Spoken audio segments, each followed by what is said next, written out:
Hello and welcome to episode 78 of the Wisdom from the Akasha podcast. My name is Suzie. I am your host and I'm an Akashic Records teacher and practitioner. This week, it's my absolute pleasure to be able to share with you the first part of a two-part conversation between myself and Dan and Jen, who are known as the Misfit Mediums. Dan and Jen are both evidential psychic mediums.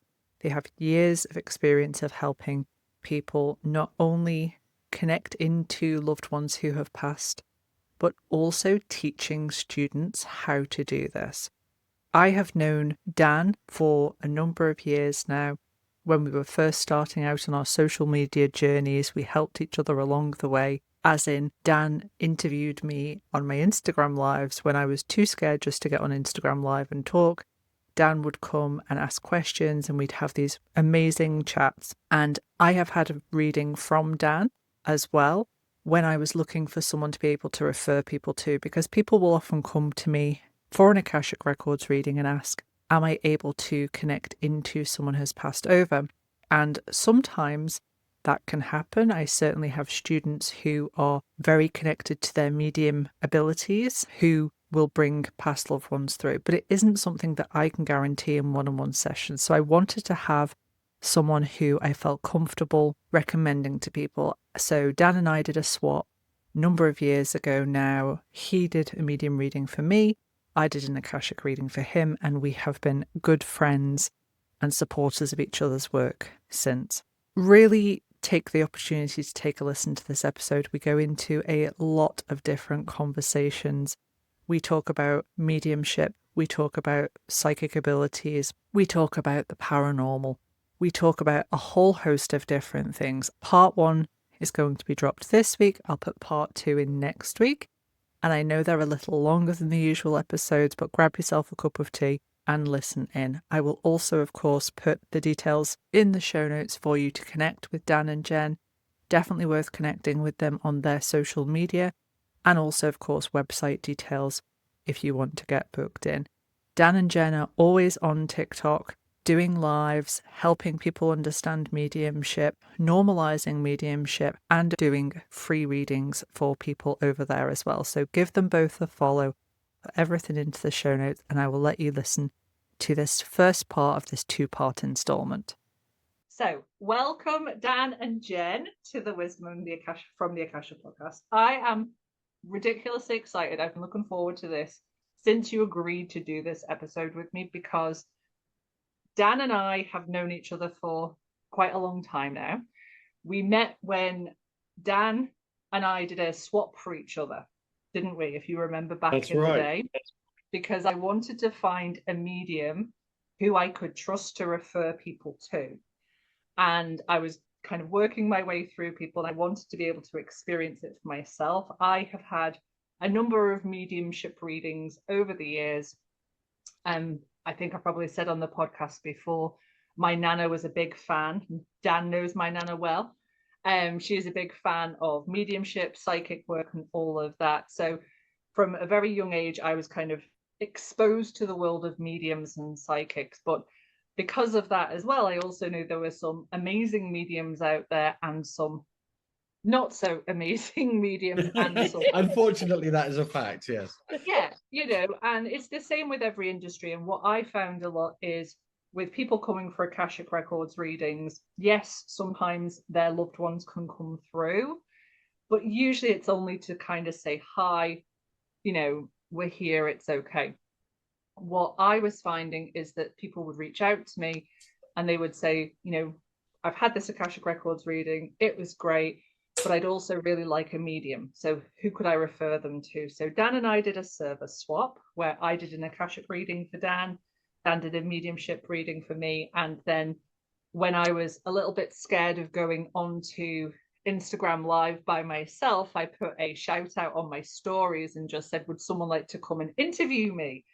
And Dan, for better or for worse, volunteered himself to come along and just ask me questions, and we had the best time. And we would sit and chat for hours on Instagram about all sorts of different things until such time as I was confident to be able to do it myself. So for those of you listening, I will say quite happily, recommendation wise, Dan and also Jen, who's here as well, are amazing at what they do. They hold such a beautiful space for their clients, because when clients come in for mediumship work, as I'm sure they'll get into today, you're often in a state of grief. You're often going through a lot emotionally, and having someone who can hold that space for you, as well as get you the guidance and the connection that you're looking for, is extremely important. So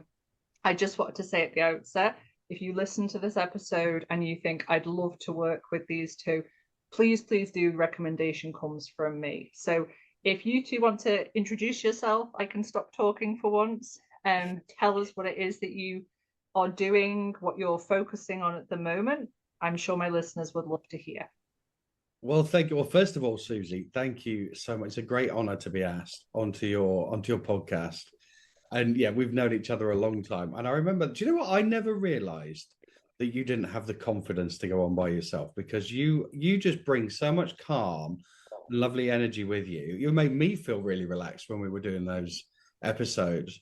And I was going to say, you left that part out, because when he's told me the same story, but I'm like, you didn't tell me she was not confident about it. It sounded like you were like just a rock I thought, yeah. So I'm like, wait, Dad, thanks for not giving me the details. And so much. I mean, if it's all right for me to go into just a little bit of a history about it as well. I always called Susie my Obi-Wan, right, on the spiritual journey, because from a mediumship, we work in obviously different frequencies. And when I was on this journey, I've gone on and discovered so many more things about working in mediumship. But you really helped me with my greater, wider spiritual understanding of how all this stuff works. And because I had so many questions, and there were so many people who worked in mediumship that were mentors of mine that couldn't answer them. And I'd move on from one to another. And I'd obviously have my own meditations and sit with spirit and ask questions and work out and develop a way of working with spirit, which we can go into in a moment. But you really helped me put all these things together.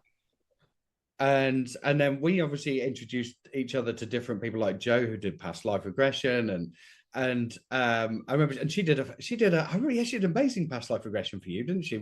And yeah, it was like you were on another planet or something, and it was incredible.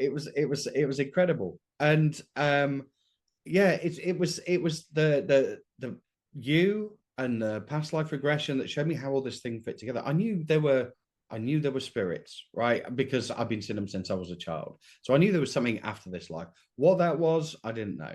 The stuff that was in the Bible didn't resonate with me in terms of it didn't fit with the narrative of my life. And because I was seeing things, people were fearful of it. I didn't know what to think myself. Sometimes I was fearful of it, although most of the time I felt quite safe with it. But when I realized that that other people were scared, I thought, should I be scared of this?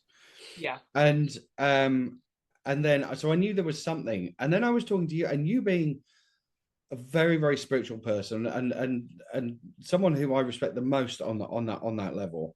And when you told me that you because there's always this conflict between kind of spirituality and talking of spirit and God and religion and things like that. And when you told me, I thought, of all spiritual people, I was at that point going, well, are they at odds? Do they sit at odds? And you went, no, I totally believe in God. Yeah, I love God. And I was like, really? Really? Is that because I was still on that journey? So it kind of, yeah, it bowled me over. I nearly fell off my chair. I was like, oh, right, okay. But from that understanding, and me still, even though I totally bought into what you were saying, and it resonated with me, I was still kind of like, I still also need to get there myself. I need to understand that, and I need to be, and I'm still in that phase where, although I have met him now, or as he presented himself to me as a person when I was in a bit of spiritual trouble. And Jen, who I'm sure she'll talk about her past religious upbringing and connection with God, brought him in, and this is coming, you know, if there's people listening to this going, but hang on, this guy's a medium and he's talking about God, what's going on here, right? But she brought him in to help me out one day, and the amazing feeling of unconditional love and protection and was just mind blowing. And yet I still feel like I've gone back a couple of pegs because I'm like, I don't feel worthy of that yet. I don't feel like I've done enough to achieve that, or to, you know, to honor the presence of a greater being. I always believed in the like the wider universe, and certainly with your help with that. But it's the importance is of how it all fits together, and I feel that this is really important, especially when I'm teaching people, because I would feel like an absolute hypocrite if I didn't have an understanding of how all this worked. Mm-hmm. And I'm teaching people, as Jen does as well, and just saying to people, which is what happened to me when I was developing as a medium, which was, you know, oh, that's just how it is. I could never accept that. I had to know how things work. And being from a kind of a corporate background and a rational thinker and stuff, I had to have answers. There had to be a reason for everything, and there is a reason for everything, but we just had to find out what it was. And if people couldn't give that to me, I wasn't happy with that. I needed to find, and you gave me so many answers to questions that I had that resonated with me so deeply. I'm so grateful for you, and I think you've played a massive part in me getting to this point in my journey. So I want to thank you for that. Oh, well, thank you. And I'm glad my pretense of being really confident on camera played, because I definitely wasn't. And I think for me, and all of my students will attest to this, I love receiving questions. I'm a projector in human design, and I learned the other day that projectors really kind of value having questions. And I think because you had so many questions, and you and I would literally just sit, you would ask questions, I'd give you my perspective, we'd talk about different things. And I think a lot of people learn from that process, you know. And I don't ever sit there and say, you know, I know everything that there is, but I'm like you, I'm again from a corporate background. I had questions. And of course, when I started to really connect into the Akashic Records, what better place? Because you literally go in there with questions, and I was forever asking different questions about things, trying to understand things. And, you know, I think we're always learning. We're always learning, we're always growing, and we're always evolving and expanding. And I think it's actually quite concerning if we get to a stage where we think we know everything. That's just ego.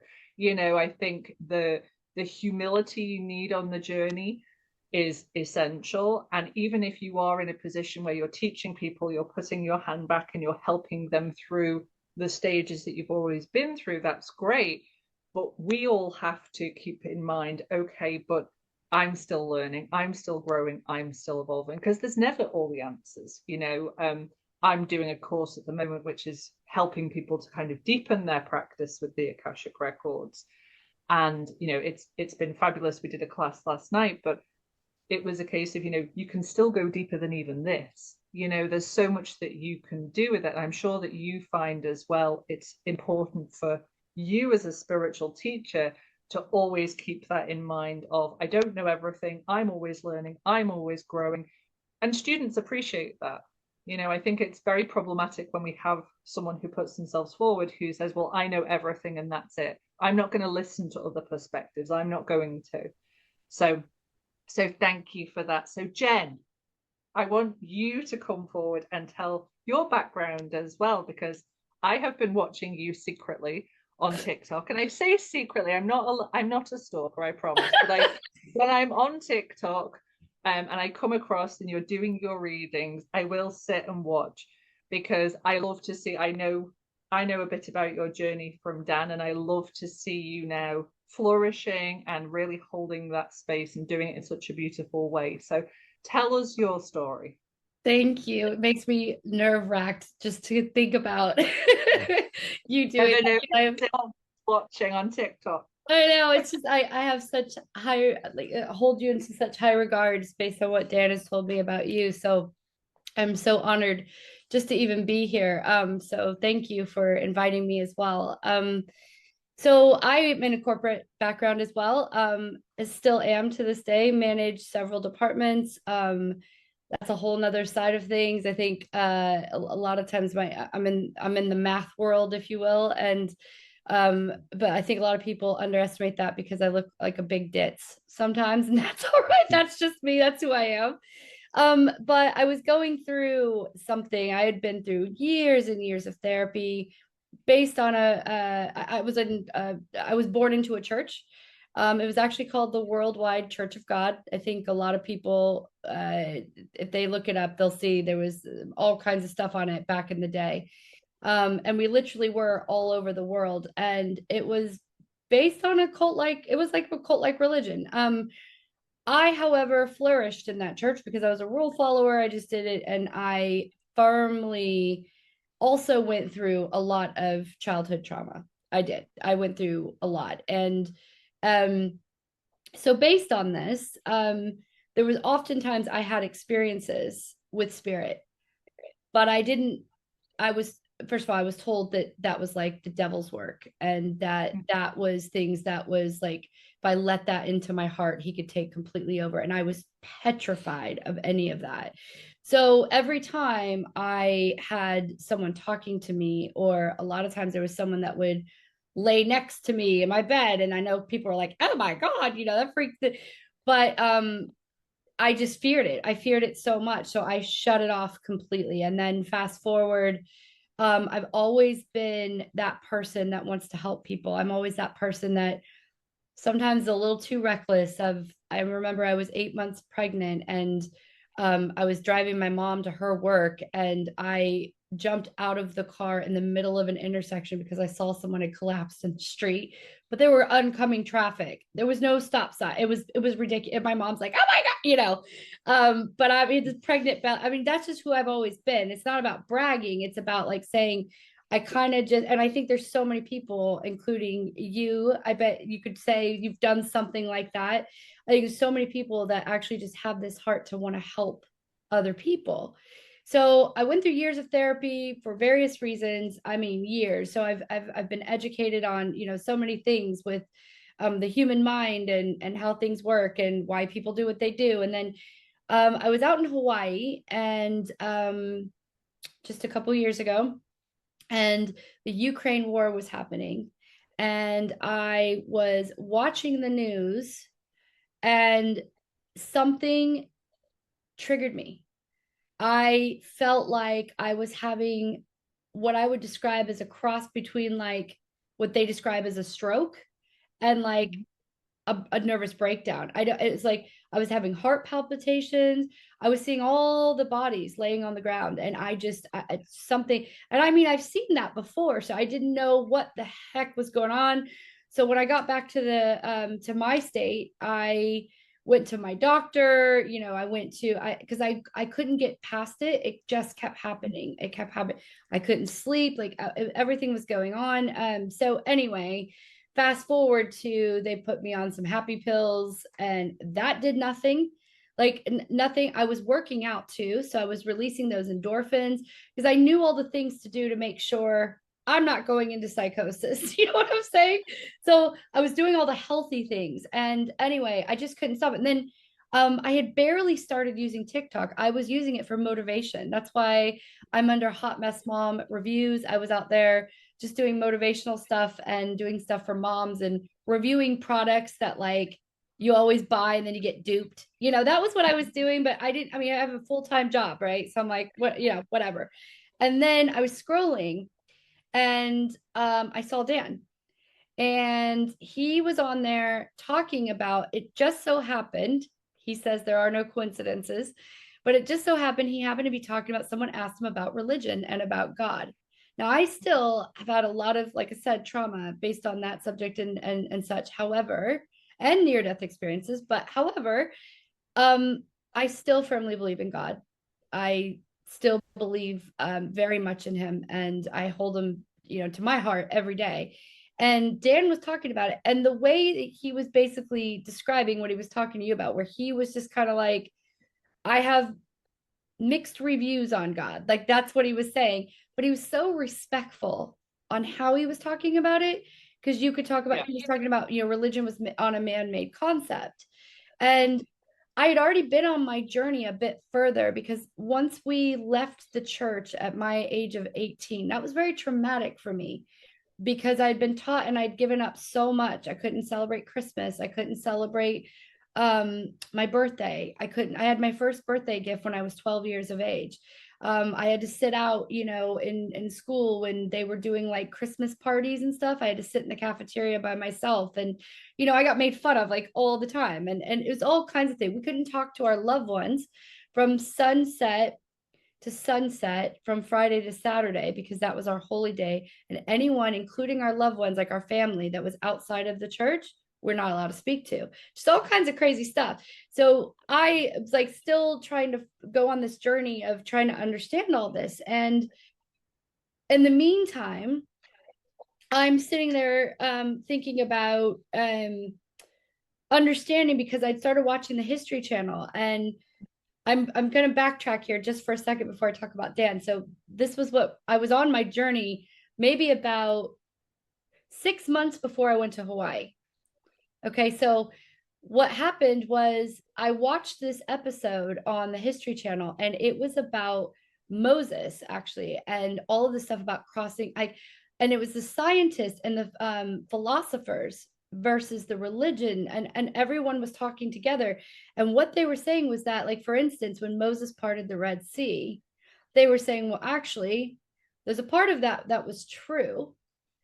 But what happened was he knew exactly what time of year the river, the Red Sea, right, shrunk down to where people could actually cross it, because it would get so narrow where it could be to like knee deep, where people could actually cross it. And he also knew when to time it when it would fill back up. So by the time the Egyptians came over, it would kill all these people. So it was things like that I'm like, oh, what? Like, wow, that makes so much sense. And then, so fast forward back to Dan, he's on there and he's talking about religion being a man-made concept in several versions of the Bible, which I already knew to be true because I was doing my own research. And then I thought, okay. And then he started describing what we could be experiencing. And that was where I was like, okay, check. And I'm like, I'm going to try this out. So I signed up for his beginner course. It just so happened he was doing a beginner course. It was his first beginner course too that he'd ever done. When I joined, there was about 27 people in that class. And I can tell you, I was the only one with zero experience. I'd never touched a tarot card. Thought I was going to burn in hell when I touched the tarot cards. Let me be clear. Okay. Literally thought I was going to burn up in flames. He told us, in the beginning, he gives you all these rules about ethics, about conduct, about not practicing on people outside of this group. He was so strict about his rules. I liked that. He was like all about keeping us safe and the group safe, and other people safe. Like, so, people thought, oh, I've taken one class with Dan, let me go practice on people. He's like, absolutely forbidden, So, but one of the rules he said was, we're going to be doing intuitive tarot, very different than traditional tarot. And he goes, so I want you guys to get just a normal deck, throw away the rule book because we're not going to learn that way. And he goes, but I want you to sleep and put your energy on these, deck of cards. I was like, hell no, I'm not sleeping with that. I will burn up in flames. Like I was, anyway, so there's so many stories I could say, but first class, he basically tested us. Actually, I guess it was the second class. First class was about like sitting in the power and learning just how to sit with yourself and how to basically open up on how to meditate and just to quiet your mind. And I was like, oh God, I am such an ADHD brain. There is no freaking way this is going to work, But I was like, I'm going to try it. And he then talked to us a bit about shadow work as well. And all of these things he kind of covers in the first session of beginner class. So I'm sitting there thinking, well, what the heck is shadow work? What that sounds creepy and terrifying and also sinner, like this is still me struggling, right? In my 40s, I'm still like, and he said, I talked to him about that. I said, oh, I've already been through therapy, like lots of therapy. And he goes, I don't care how much therapy you've been through.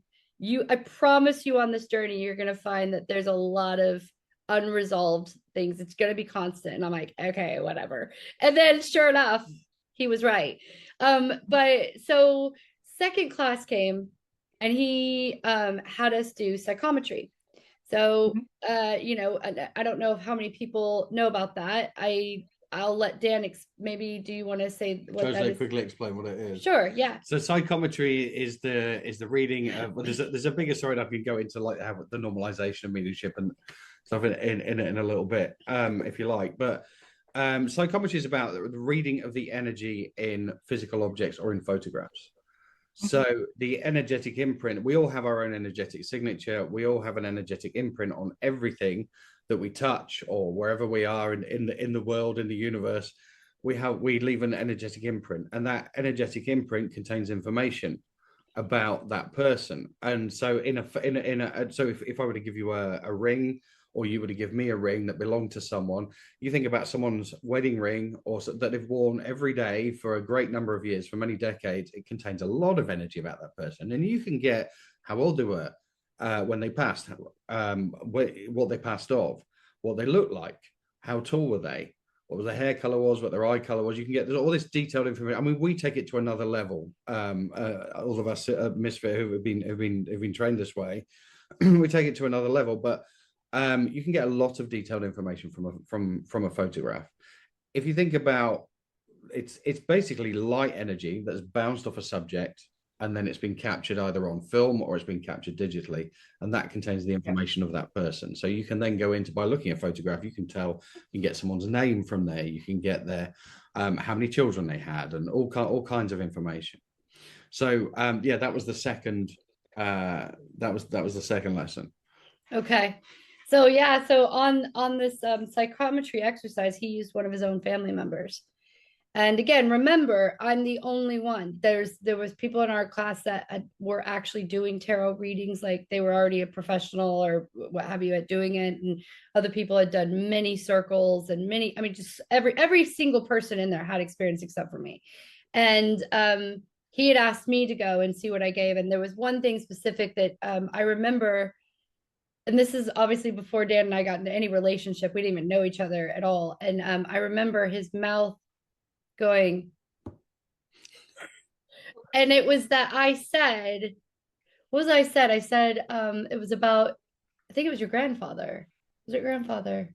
Oh, no, is it the picture of my grandmother? That one. Yes. Yeah. And there was there was a part where I had said about the war. Oh, but I said Pearl Harbor. That's right. It was so yeah. What was interesting was, so the way spirit works is they'll give you a relevant equivalent to, if it's for like if there's a cultural difference, for example. So if it could be a food product or something like that. So because I might not be aware of an American version of it, they'll give me the British version of it, and I'll explain what that is, because they might not have. Well, they do have Kit Kats, but I'd be like, oh, it's a chocolate wafer biscuit, right? And they go, oh yeah, we have that, but it's called this. So when I was showing, there's a picture that I'd share in class, and it's of my grandmother, and it was taken on September the 13th, 1939, which is the day that Britain declared war on Germany. And so I always say that's the I hope nobody comes into class gets that, because I will be asking that question. And no one, they're gonna be cheating. Go, what's significant about this photo being taken? Why is it taken? That's what he was asking. And so Jen said, I'm just getting Pearl Harbor, which is obviously that's the day that the US entered the Second World War. So it was so for me that was like, okay, they're showing her the US equivalent of the day that the World War II started. But in the photo, you would never have been able to tell it was anything. It was like I think it was a photo of a car, wasn't it? Yeah, that's it was like a photo of a car and just, you know, a beautiful smiling picture of someone. So you wouldn't, in a field, like that's it. That's all it was. So that's when I was like, okay, that was just a guess, you know. And then I started, you know, and you start doubting, and then the other things would happen where, and I really want to stress this to people, and I probably should have started with this, to say the other thing that really attracted me to Dan's class, besides that, yes, you were handsome, but that's not why I joined. I was actually swearing men off, to be specific. But yeah, to be very specific there. But what also attracted me to his class was that he was talking about anyone could develop to be a psychic medium. Anyone could. He's like, not everyone will do it right. Not everyone, you know, will do it ethically. And he's like, and do it to a level that you know, I would like for people to do it from an evidential, which we could go into that. But and that's also what got me into it, was about him saying it's our job to prove to the people that we've got your loved one here, not just saying, I've got your mom here. Well, how do you know I really have your mom here? And so he's like, so I'll describe it to you. I'll describe you her hair color, eye color, and things like that. But not only that, we're like, well, then what if couldn't you look them up on social media? And then Dan was saying things like, well, no, because number one, if you want to sign up with a reading from me under a fake name, I encourage you to do it. Number two, I have a technique where I can bring through anyone that you want me to bring through. So all these things, I'm like, this guy's like, I mean, he really is about proving himself, you know, like us prove it's our job to prove it. And I loved that, because I was like, there were so many scams going on out there. I thought, well, okay. And I loved that he said that anyone had the ability. It wasn't about ego. And that really drew me to him. And so I started, and then as class progressed, I was definitely not the top of the class by any means. I was like you said, like, I don't know, number 3 or 4, whatever, just based on where I was at, which I was thankful to be even there. But then please keep in mind, I was never seeking to be a psychic medium. That was not my thing. I came into his beginner class. I mean, I was getting paid pretty damn good money doing my career, right? So it's like that was not my intention. It was just about knowing what the hell was going on with me. That was the bottom line. And so Dan, then a few classes later, when I really knew things were happening, was when I started having experiences at home that freaked me right on out. And Dan started introducing me to some of his other colleagues out there to kind of assess me, to see where I'm at. And I thought they were going to just like assess to figure out like what was happening in my home and with me and things like that. Oh, no, no, no, no, no. His one friend, Michelle, was like, came in, and I thought she was just gonna, because Dan's like, I'm gonna hook you guys up. So she set the call just like a Zoom call like this. And the first thing she does, she goes, hi, you know, and she goes, Dan's been telling me what's going on. And, you know, and I was like, okay. And then she goes, I've got someone with me right here. Tell me what they look like. Tell me what they died from. And I'm like, oh my God, you know, like, I was like, what? And I did. I told her, but I was like ready to throw up. I was like, oh my God. And I knew she was a really good medium, you know, and I'm like, I'm like, oh, and I did. I told her, and she's like, huh, you know, and then she started going in and telling what was going on. So that's when I knew this was really happening for me. Yeah. So sorry, it was long. I hope you edit. Thank you for sharing. I think one of the things that Dan and I have always been very insistent upon in our teaching styles is that anybody can learn. You know, I'm the same with the Akashic Records. Anybody can learn how to access their own Akashic Records. Doesn't mean they're going to want to go and be a practitioner or a reader, and that's fine.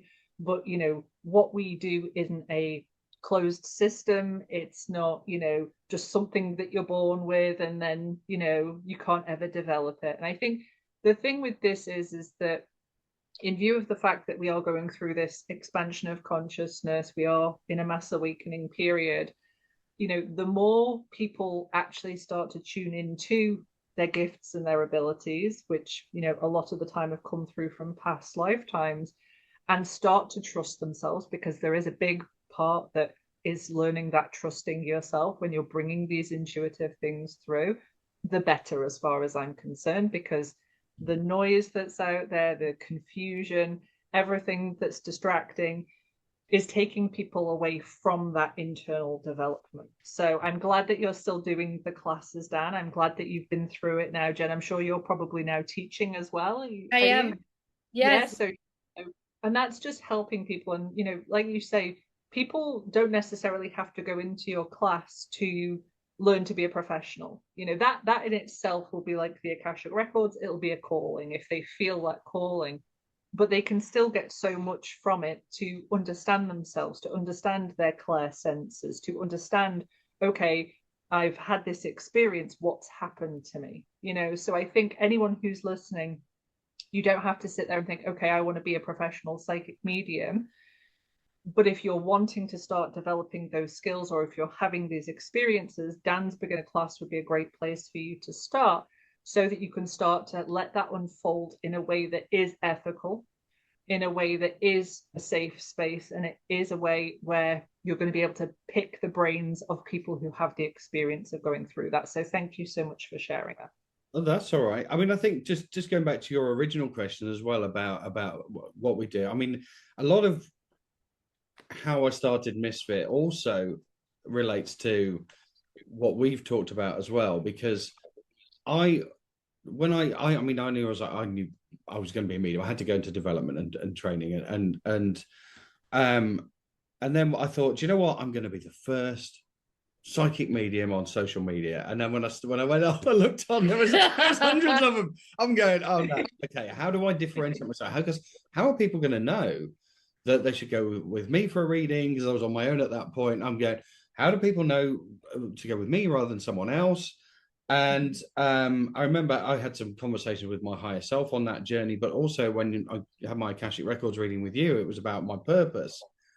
And I remember asking, why have I been chosen to do this? If I have been chosen to do it, why am I doing it? Because, when I'm developing, there's people who are on courses that I'd done that were doctors and nurses and teachers, and people already found themselves in a natural position of care and nurture.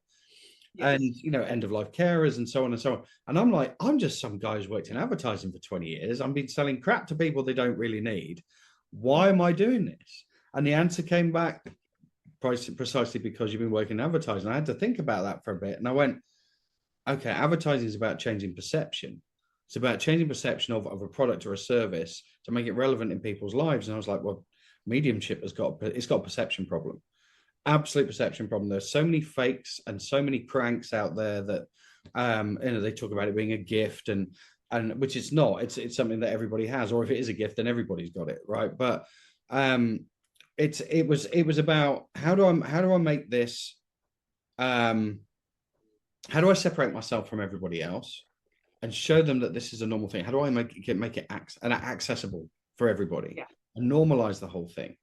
And you have the kind of same approach in your own frequency, which is about, I think we often throw away the term grounded too easy, because people don't really know what that means, right? It's like, it's good to have a grounded approach, and we seem a bit down to earth about it.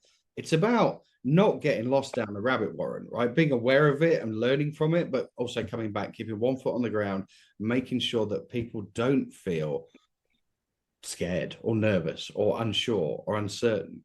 It's about making people feel, or helping people to feel, that it's okay to do this. It's okay to go on this voyage of exploration and feel comfortable doing it, and feel reassured and safe and confident and because ultimately it will grow your confidence. Mm-hmm. And there's that initial moment of surrender where you have to kind of like let go a little bit, right? But making sure that you've pegged your knicker elastic onto the ground, so you can pick your way back, right? So it's that's a really important part of it. And I think by staying grounded and by like having the conversations that we would have on our Instagram lives, and showing people that it's not just rainbows and unicorns and what, goodness knows what, this is real stuff, and this is stuff that can actually help you in your human life. And it's important that you live your human life. It's not just about escaping and going off into a spiritual version of reality. This is about being in the here and now. And that's why, like, with our style of reading, it's evidential. So it's about proving, as Jen was saying, proving that your loved one is there, right? And they're around you. But it's also the style of readings that we do and that we teach is about giving people information that helps them in the day-to-day, like the here and now, not just, oh, your spirit guides are around you, which sounds lovely, right? But if Beryl, who's 82, has lost her husband Jack, who was 86, she doesn't need to know about spirit guides, right? She doesn't need to know about angels or anything like that. It might be nice for her to hear. What she needs to know is he okay? How's he doing on the other side? And what does she need to do about, you know, the life insurance policy or whatever that's come through, right? So that's the kind of information that we get through from spirit, because you set the intention. Intention is such a powerful thing of how you want to work with spirit, and you can get that level of information coming through. Also, in terms of the level of accuracy, because we have a unique way of working that will give us that level of accuracy and detail. But for me, that was so much more important than when you see psychics out there that, you know, you get the Tim Pot TikTok mediums that go, oh yeah, I've got your great grandma here. I hate to say it, but I don't even know I can't remember my great grandma's name, right? So I don't know how I'd validate. My mum would kill me for saying that, right? But I can't, you know, I can't remember. I remember meeting her, but I couldn't tell you anything about her. So if someone were to say to me, I've got your great grandma here, I'd be like, can you get me someone else? I'm really sorry, but I wouldn't be able to validate anything, right? Yes. Apart from it being from Scotland or something, but I can't, right? And so it's important that we stick to kind of like the four main generations, either your same generational level, children, parents, or grandparents. That's it. Because then, unless someone was particularly close to their great grandparents. So for someone to say, oh, I've got your grandmother here, well, I don't really know an awful lot about it, and then just go into a message, there's no value in the reading. We had that last night on the live, where someone asked to bring their grandmother through. I immediately said, okay, would this be your maternal grandmother? And she goes, well, you could bring her through, but I don't know a lot about her, because again, we give you the choice of who you'd like for us to bring through. And she said, well, I don't know a lot about it. And then I said, well, if it's okay, was it your paternal grandmother then that you wanted to? And she said yes. And I said, if it's okay, let's go with her, because you can validate. Yeah, that's really important to us. I mean, unless they said, well, I just really want to talk to them, I don't know a lot about it, we'll still find ways to be able to prove to you that this is truly them, because they're going to give us information about you that no one would know, that's not on social media, and is not one of those, you're on the right path and you just need to get out more in the woods. You know, that's not the kind of stuff we say. But yeah, sorry, I didn't mean to. I just thought that just happened last night. It's a really good example. And so I think that the difference here is it's not just getting a reading, because if you get a reading from your average psychic or medium, if you were to tell someone else about it, they would say, oh, a psychic told me this, or a psychic told me that, right? And then it's wishy-washy, and the other person might just poo-poo it and go, oh, do you know what? Well, why would you listen to that, old cobblers? When you can actually anchor it and ground it in a particular person, right? Yeah. Then it becomes different. My dad told me this, right? The psychic or medium might have relayed the information, but it's come from your dad, your mum, your paternal grandmother. It's come from your sister. It could be from your child, you know, from your sibling, from your spouse, but it's come from somewhere, and we've proven to a point where they not only feel, because the message is quite often it's what people come for a reading for, but when it's grounded in the actual person. So it works on multiple levels, because if we can prove to them that person is around by giving them a detailed description of the person that they wanted to hear from, or we just work the traditional way and see who comes through for them, whichever they want to do. But most people come to us now for like, actually, I really want to hear. I've had readings before. My mum's never come through. Can you help me? And we'll go, yeah, we'll just find her energy around you and bring her through. And so you bring them through, and you give them that reassurance, and the evidence then that comes through after the identifiable stage. We get the evidence, and people just go, and it can be the craziest thing or the simplest thing, right? Like the color of a duvet, as it was for a reading yesterday, and it's like, went, oh my god, right? And it was like, yeah, they talked about, and that was one that you had actually, wasn't it? We started doing dual readings now as well, where we tap into the same spirit and we get different information coming through.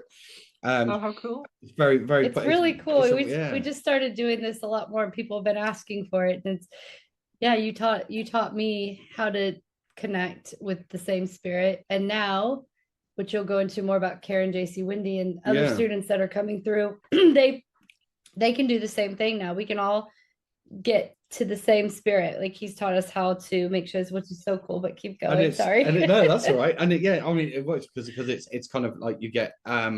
We were reading for two people. It was a mother and daughter, and they'd lost both their father, this lady's son, and the young lady's brother, and then it was her mother as well. So like we had all three spirits come through, and sometimes it was, you're giving them descriptive information. Sometimes it's like to look at the lady that we're reading for, the mum, you would never have known that she was someone who rode a motorbike.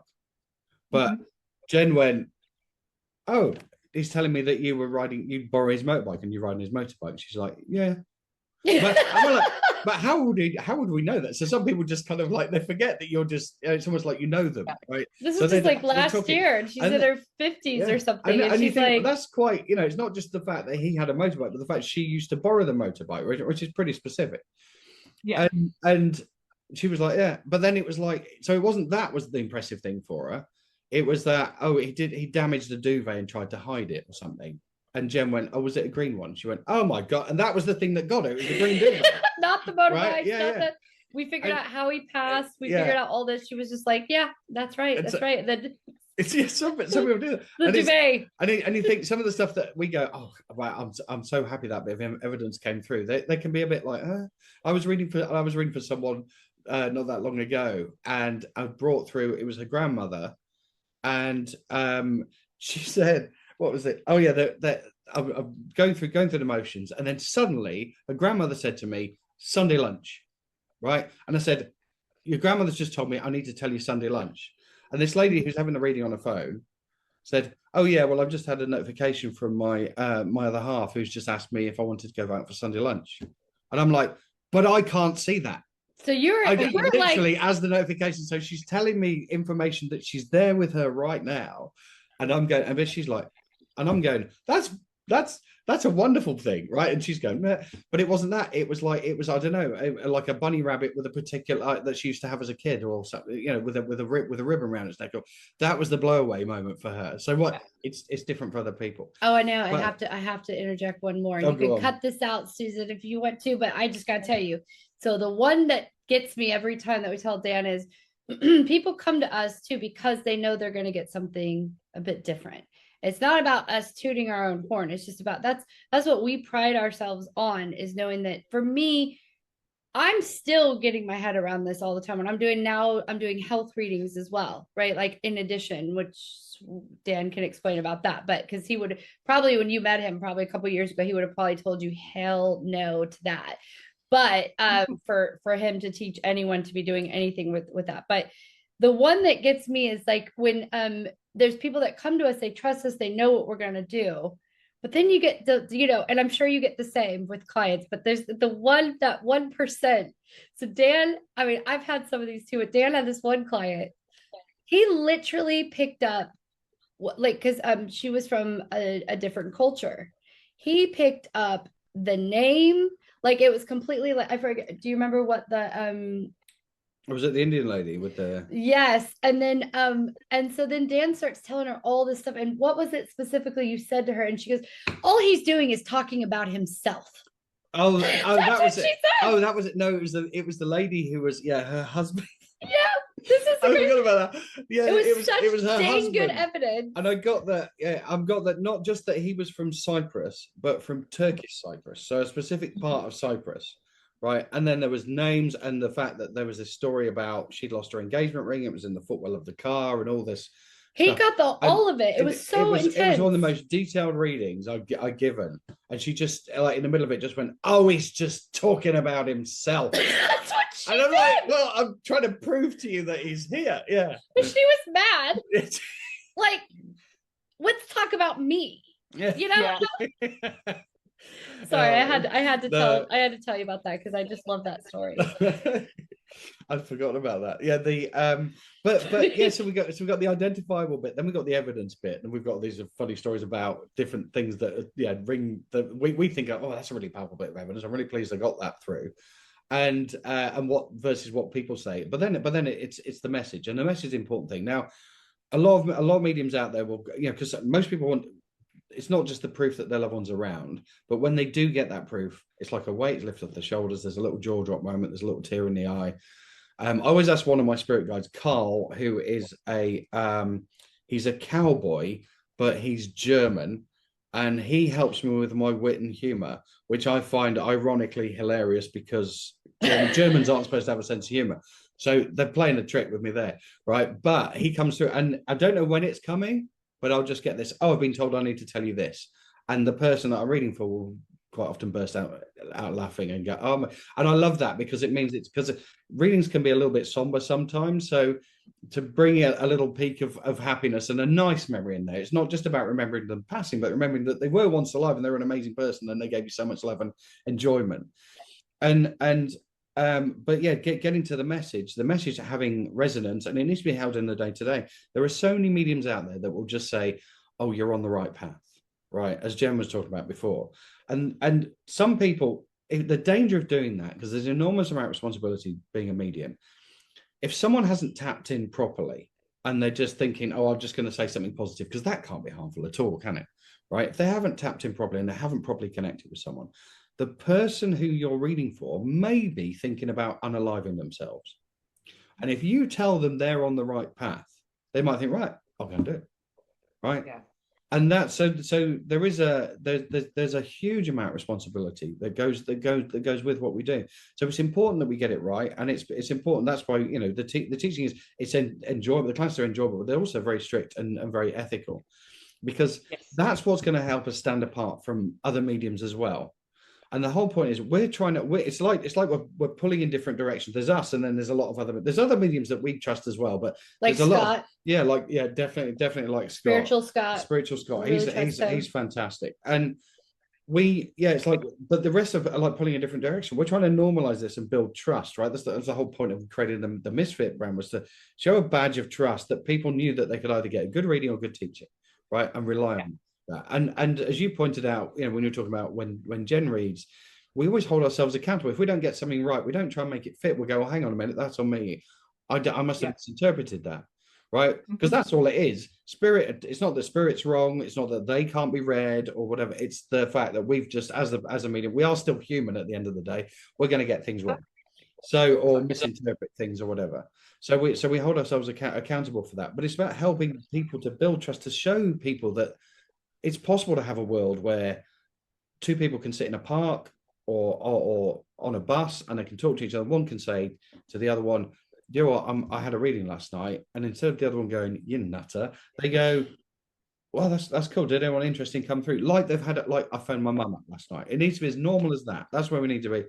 Whereas other mediums tend to be by calling it a gift, right? And I think people do truly believe that sometimes. Oh, I'm gifted. I have a gift, and I can tell if someone else has a gift. Everybody has it. We are spirit inside a human body. All right, we don't become spirit when we pass. We're already a spirit, and as spiritual beings, we already have these abilities, right? And I know you often refer to a spiritual awakening as spiritual remembering, right? Because it's just about remembering what it is. We've just got our humanness, our nerves, our anxieties, our worries, our ego, everything else gets in the way of us communicating with other spirit, right? Because we're here to have a different experience.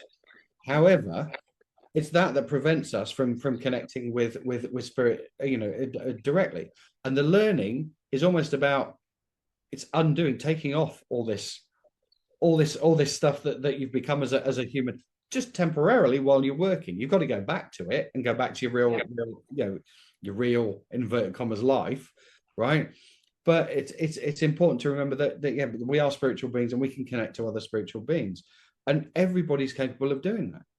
So, and I think that's the thing. Some mediums will see that, old school mediums or whatever, will see that as that's a threat to my income, because there's, you know, that means there's more. The more mediums there are, the less money there is for me or whatever. And then they're in it for the wrong reason. Well, also there's billions of people out there all over the world, and our technology obviously provides, you know, anyone the access to be able to read for people anywhere around the world, and there's plenty of people out there to read for. It's not a competition like that, but it's like you, I know, like, to me, and that's also, I'm a little bit more biased because Dan's told me all about you, but you're one of the best in the business. Like that's what I know.